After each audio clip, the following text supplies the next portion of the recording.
नमस्ते viewers, Jaipur dialogue USA पे आपका स्वागत है। मैं हूं विभूति झा और आज जो चर्चा करेंगे वो कहते हैं ना कि आज तो हम बहुत खुश हैं। इसलिए खुश हैं कि भारत ने 11 साल के बाद या 13 साल के बाद T20 एक वर्ल्ड कप चैंपियनशिप जीती है। दैट्स मोस्ट इंपॉर्टेंट मुद्दा। और इसके पहले उस बारे में चर्चा करें, please like, subscribe and support our channel. Give your feedback. हम आपके विचारों को बहुत सीरियसली लेते हैं। चलिए आगे चर्चा करते हैं। देखिए, विजय का जो टेस्ट होता है नहीं है, जीत की टेस्ट बहुत ही मधुर होती है। तो कल तो मैच हम भी देख रहे थे, लेकिन कहते नहीं है कि हमने आप सबों को आप इस बात को जानते हैं आप कि मैं हमेशा स्पोर्ट्स का बहुत ही किरदार रहा हूं। मैं स्पोर्ट्स को अपना टीचर, गुरु, मेंटर, कोच सब समझता हूं।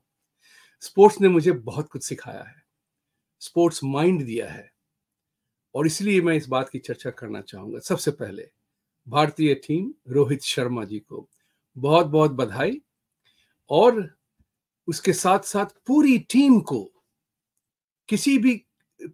को मैं बधाई देना चाहता हूं, क्योंकि पूरा टीम वर्क दिखता है। सफलता की यही सबसे बड़ी पहचान होती है, हार की भी यही पहचान होती है, टीम कैसा रहा। देखिए, खेल में कोई भी जीतता है, कोई भी हारता है, ये होगा। एक फाइनल मैच किसी भी टूर्नामेंट का हमेशा क्लोज होगा। कोई ऐसा नहीं है कि कोई रौंद के चला जाए और आपको हरा दे, क्योंकि इतने सारे टीम्स के खेलने के बाद टफ फाइट होती है। मुझे सिर्फ एक बात की सोच से चल रही थी मेरे दिमाग में कि T20 का भारत ने सबसे ज्यादा रन बनाया, रिकॉर्ड बनाया।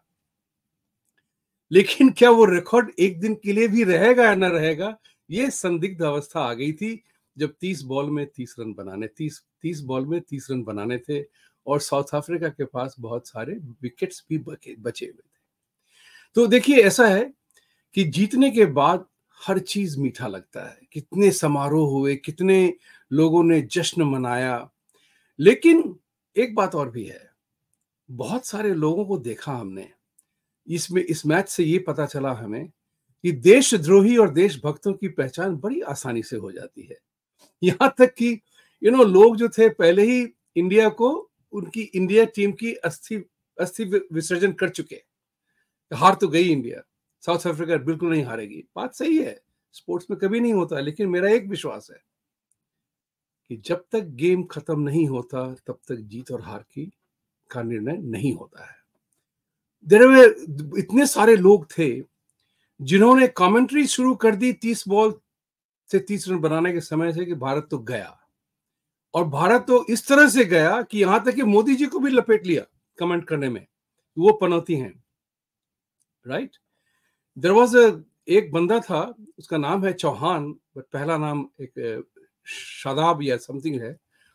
उसने बड़ी गंदी बात भी लिखी, तो मैंने उस पर कहा भी था, ये जो चौहान से तो ये लगता है कि ये पहले हिंदू रहे होंगे, या जूते खा करके या प्रलोभन में आकर के उन्होंने धर्म परिवर्तन किया, और ये वो सबसे बड़े दुश्मन हो जाते हैं। चाहे पाकिस्तानी को तो मैं कुछ गिनती नहीं करता हूं, वो तो हमारे दुश्मन है, वो कभी हमारी अच्छाई चाहते ही नहीं है। मैं तो इस बात को लेके चलता हूं कि भारत को इस बात का बिल्कुल संकल्प कर लेना चाहिए कि पाकिस्तान से कभी दोस्ती हो नहीं सकती है, और पाकिस्तानी भारत के शुभेच्छुक कभी नहीं हो सकते हैं। अगर वो अच्छी बात बोलते भी हैं तो वो तकिया का एक कलाम है। लेकिन इस बात को मैं आपसे कहूंगा, आज यही कहानी बिल्कुल अलग होती अगर सूर्य कुमार ने वो कैच नहीं लिया होता। बड़ा विचित्र सा कैच था, एक्स्ट्राऑर्डिनरी कैच। अगर वो ना लिया होता तो 6 रन हो जाते, और भारत की जीत 7 रन से जो हुई है वो शायद खत्म हो जाती। तो हम क्या करते उस वक्त? तो क्या हम भारत टीम की भर्त्सना करते, कंडेम करते, क्रिटिसाइज करते कि रोहित शर्मा एकदम बिल्कुल वक्त पे फेल कर गए, सूर्य कुमार यादव बिल्कुल वक्त पे आके बैटिंग नहीं कर पाए, या उसे ऐसा नहीं करना चाहिए था, या ये जो कहते हैं अपना अक्षर पटेल, उसको थोड़ी और जल्दी से रन करना था सो दैट वो रन आउट ना होता। तो देखिए, जीत और हार में हमेशा मुआयना करना चाहिए, और मुआयने की बात ये होती है कि ये एक कैच इधर गिरने से, एक रन आउट होने से मैच पे असर पड़ता है। तो जिस तरह से मुझे याद है 1983 का वर्ल्ड कप, कपिल देव ने विवियन रिचर्ड्स की कैच ली थी। माय गुडनेस, क्या कैच था वो, आप जाके देखें उसे। विवियन रिचर्ड्स की हिट जो है की है उसने बॉल को, कपिल देव पीछे की तरफ भागते हुए गए हैं और कैच लिया है। तो आज मुझे जब ये सूर्य कुमार की जो कैच देख रहा था, तो मुझे वो कैच उसी समय चलता हुआ नजर आया कि अगर ये कैच हो गया तो भारत जीत सकता है, और थैंकफुली वही हुआ। लेकिन आगे चलते हैं इन मामलों को लेते हुए, भारत के जो दुश्मन हैं, जो भारत की बुराई चाहते हैं, वो सब नंगे हो गए। मैं चाहता हूं कि आप उनको छोड़े नहीं। देखिए, पृथ्वी कहते नहीं है कि मोहम्मद गोरी को 16 बार माफ कर दिया था, 17वीं बार आके मार गया। मैं चाहता हूं कि जो लोग भारत के विरोधी हैं, चाहे उनका नाम जो भी हो, राइट, उनको आप निर्वस्त्र और निहंगा करिए, निर्वस्त्र करके उनको सामने लाइए। और इस बात को समझिएगा कि भारत की टीम बड़ी पावरफुल टीम है, बहुत अच्छी टीम है। देखिए, वर्ल्ड कप फाइनल जीतते जीतते रह गए हम, राइट। उस एक दिन मैच खराब हुआ और सारा नतीजा निकल गया। तो मैं हमेशा कहता हूं कि any team can beat anybody any given Sunday. It's all about one unfortunate run out, a dropped catch और अ फैंटास्टिक कैच टेकन। वही देखा आपने इसमें, वही देखा आपने कि सडनली 30 ओवर में, 30 बॉल में 30 रन बनाने में 4 विकेट 6 विकेट साफ होते हुए भी साउथ अफ्रीका नहीं कर पाई। तो वो जो बॉलिंग का जो मैजिक था, बुमराह से शुरुआत होते हुए, you know, it was unbelievable. किसकी ज्यादा तारीफ करें, किसकी कम करें, वो सवाल ही नहीं उठता है। लेकिन मैं चाहूंगा कि भारत के निवासी इस बात को समझें कि जिस तरह से इस जीत से आपको खुशी हुई है, जीत की अपनी, वो बड़ा मूड मेकर होता है। वो न्यूयॉर्क के टाइम्स स्क्वायर से लेकर के दुनिया भर में आज हर एक भारतीय इस बात से बहुत खुश था कि हम जीते। ये बहुत बड़ी चीज है, ये कहते हैं स्पोर्ट्स मेंटालिटी। मैं हमेशा आपसे इस बात को कहता हूं कि भारत को स्पोर्ट्स माइंड डेवलप करना पड़ेगा। वो स्पोर्ट्स माइंड का मतलब आज की तारीख में सिर्फ इतना है, पराक्रम पुरुषार्थ के साथ आपको अपना परफॉर्मेंस देना होगा। Performance matters, victory matters, win matters. इस बात को आप समझें। देखिए, भारतीय क्रिकेट टीम की के नाम देखिए, लोगों के नाम। कि एक दलित ऑर्गेनाइजेशन ट्विटर हैंडल ने पिछली बार कहा था, ब्राह्मण को शर्मा को दे दिया, वो धोखेबाज है, उससे हार गया, राइट। कुछ लोगों ने उसको भी निकाला बाहर कि बेवकूफ, ब्राह्मण की वजह से ना कोई जीतता है ना हारता है। वो व्यक्ति विशेष की परफॉर्मेंस जो होती है, उससे डिटरमिन होता है कौन जीतता है, कौन हारता है। ये बहुत ही इंपॉर्टेंट चीज है जो भारतीयों को समझनी पड़ेगी। जैसे मैं बिहार के चीफ मिनिस्टर को हमेशा हमने कहा है, बिहार को बैकवर्ड मत समझिए, उसको फॉरवर्ड करिए। यू नो, जब तक आप अग्रसर नहीं होंगे, तब तक विजय आपके पास नहीं पहुंचेगी। ये बहुत जानना जरूरी है कि पराक्रम, परफॉर्मेंस और पुरुषार्थ, यही काम आते हैं इवेंचुअली। पुरुषार्थ का मतलब ये नहीं है कि महिलार्थ नहीं होना चाहिए, ये तो एक फिगर ऑफ स्पीच है। आज के वो की दुनिया में वो भी क्लियर करना पड़ता है, क्योंकि पुरुष भी बिना औरत के, बिना ही स्त्री के पुरुष नहीं हो सकता। तो इसलिए किसी की महत्ता जो होती है अपने अपने जगह पे होती है। तो मेरा ये कहना है, मैं 3 पी के पीछे चलता हूं, पुरुषार्थ, परम पुरुषार्थ, पराक्रम और परफॉर्मेंस। ये 3 शब्द जो है भारत को अपनाना पड़ेगा। कि चाहे आप एक अच्छा पुल बनाए, एक अच्छा डॉक्टर हो, या एक अच्छा स्पोर्ट्समैन हो। भारत टीम को देखिए आप, शर्मा से लेके यादव तक, अर्शदीप से लेकर के सिराज तक, ये भारतीय टीम थी और सारे के सारे खिलाड़ी अपनी जगह पे थे, अपने अपनी हुनर के कारण। ऐसा नहीं था कि किसी जातिवाद को लेकर के कास्ट बेस्ड टीम बनाई गई थी, रिलीजन बेस्ड टीम बनाई गई थी। और खेलने वाला जो था, उसका चयन मैनेजर और कैप्टन ने किया था। कि कौन किस अवस्था में, इसलिए तो टीम 15, 16, 17 लोगों की होती है कि कोई इंजर्ड होता है, कभी किसी के साथ लास्ट मिनट कुछ होता है, तो किसी कोई दूसरा बंदा तैयार होता है। यही बहुत इंपॉर्टेंट चीज है।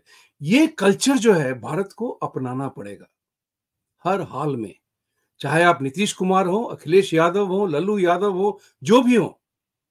परफॉर्मेंस का जहां तक सवाल है, उसका जाति धर्म से कोई संबंध नहीं है, कोई संबंध नहीं है। और जब तक परफॉर्मेंस नहीं होगी, तब तक आपको जीत नहीं मिलेगी। कोई भी आपको रिजर्वेशन कैटेगरी मान करके ना तो ओलंपिक्स में, ना वर्ल्ड कप में कोई आपको एक मेडल नहीं देता।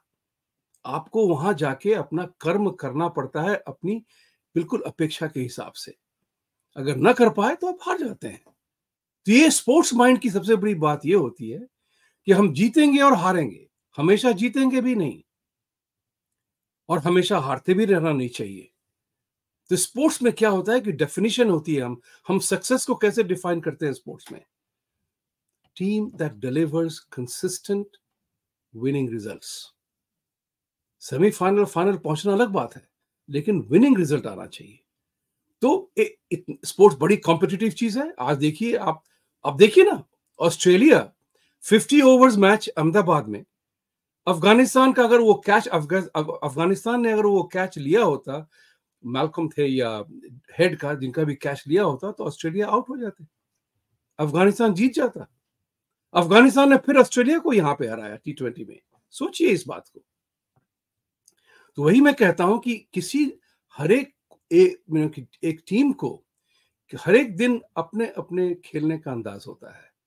Match is won by a catch dropped और a run out and runs scored. Virat Kohli 76 run बना करके उन्होंने बहुत महत्वपूर्ण योगदान दिया, लेकिन ये पहला और आखिरी योगदान रहा उनका। ये भी बात मत सोच भूलिएगा। एन वक्त पे रोहित शर्मा फेल हो गए। तो ये सब जो बात होती है चर्चा, ये खेल का एक विधान है। मैं आज ये कहूंगा, दो चीजों को मैं बार कहूंगा। भारत को विजय की नीति अपनानी पड़ेगी अपने खून में डाल करके। जिस जीत से सारी दुनिया, आज हम सब भारतीय खुश हुए, इस बात को समझना पड़ेगा कि ये टच एंड गो मैटर होता है। फाइनल मैचेस जब भी होते हैं उस लेवल, उस स्टैंडर्ड पे। दूसरी बात, आज आपने देख लिया है किन किन लोगों ने पनौती लगाई थी, यहां तक कि मोदी जी को खींच लिया इसमें कि जब तक मोदी रहेंगे तब तक इंडिया जीतेगी नहीं वर्ल्ड कप। बताइए कितने शर्म की बात है। उन लोगों को छोड़िए मत। मेरा ये आपसे बहुत विनम्र निवेदन है, जब दुश्मन को दिखाई पड़ जाता है, क्योंकि बहुत सारे लोग कमेंट्री करते रहते हैं, जैसे मार्क वॉन है, इंग्लैंड कैप्टन पहले के, उन्होंने मैच के ठीक पहले कहा था कि ये कंडीशंस बनाई गई हैं इंडिया के लिए। देखिए सायोप ऑपरेशन का वो बड़ा सा गंदा नमूना है, क्योंकि सायोप और टूल किट ऑपरेटर जो होते हैं ना, वो समय पे अपना काम करते हैं। मार्क वॉन जो है, मैं दुखी हूं, मैं नाराज हूं। हालांकि वो बहुत फेमस है इंडिया में, बहुत से लोग उनको चाहते हैं और भारत घूम के अपने कमेंट्री करते हैं। मेरा तो ये मत है कि वो अपनी कमाई कर रहे हैं वहां पे। तो मैं ये कहूंगा आपसे कि किसी भी व्यक्ति विशेष को जो झूठ बोल रहा है, जो फरेबी है, उसको नग्न करिए, वो वापस उसका सर न उठे। This is what is important, this is my takeaway from this. वो 30 बॉल में 30 रन बनना बहुत ही आसान था। जिस तरह से आजकल आईपीएल में बैटिंग होती है, तो लोग आखिरी ओवर में 15-20 रन बना जाते हैं। तो इंडिया बच गया, जीत गया, और हमें इसकी दाद देनी पड़ेगी सारे खिलाड़ियों की। जिस तरह से बॉलिंग हुआ, बुमराह ने बॉलिंग की, क्या कमाल की बॉलिंग की उसने, जिसके बारे में ब्रिटिश कमेंटेटर भी कह रहे थे कि वो हर एक मौके का किस तरह से फायदा उठाता है। उनकी बॉलिंग का अंदाज ऐसा है, वो ग्राउंड को समझते हैं, खिलाड़ी को समझते हैं, के हवा का जो रुख है उसको समझते हैं। तो ये आज मैं बहुत खुश हूं। आज मैं इस बात से बहुत खुश हूं कि उनको जलने वालों को जलने दीजिए। मोदी जी पे पनौती लगाते लगाते कांग्रेस इंक की अपनी पनौती लग गई। तो इस बात को अच्छी तरह से मानिए। परफॉर्मेंस बेस्ड कल्चर भारत को चाहिए, स्पोर्ट्स माइंड चाहिए। हमारे यहाँ एक होती है ना कि लोग हमको क्या बताएंगे आप, हमको तो सब पता है। नहीं, हमें उससे निकलना पड़ेगा, क्योंकि हर चीज हम नहीं जानते, हर चीज हम कर भी नहीं सकते हैं। राइट? आपने देखा हर काम के लिए एक व्यक्ति विशेष था। परफॉर्मेंस, पराक्रम एंड पुरुषार्थ मैटर्स। इन्हीं शब्दों के साथ सत्यमेव जयते, सत्य को जिताने के लिए आपको उठ के खड़ा होना पड़ेगा। धन्यवाद।